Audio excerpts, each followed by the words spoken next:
క్రిస్తునాథునయందు ప్రియమైన సహోదరి సహోదరులారా, ఈరోజు సువార్తలో యేసుప్రభు ఒక్క శక్తివంతమైన ఆదేశం ఇస్తున్నారు.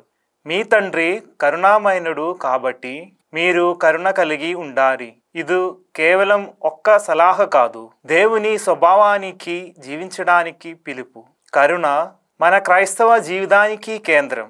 దాని అర్థం అర్హత లేని వారికి దయను చూపించడం, కష్టంగా ఉన్నప్పుడు క్షమించడం, ఏమీ ఆశించకుండా ఇవ్వడం. యేసు మరియా ఒక్కటి చెప్పారు: తీర్పు చెయ్యకండి, మీరు తీర్పు చేయబడరు.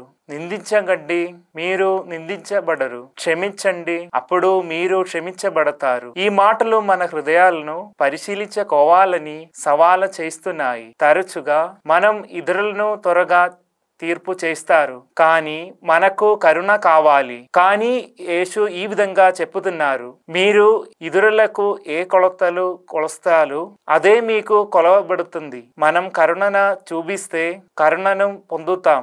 చివరికి యేసు ఈ విధంగా అంటున్నారు: ఇవ్వండి, అప్పుడు మీకు మంచి కొలతతో ఇవ్వబడుతుంది. కాబట్టి ఈరోజు మనల్ని మనం ప్రశ్నించుకుందాము. మనం కరుణ గల వారిగా జీవిస్తున్నామా?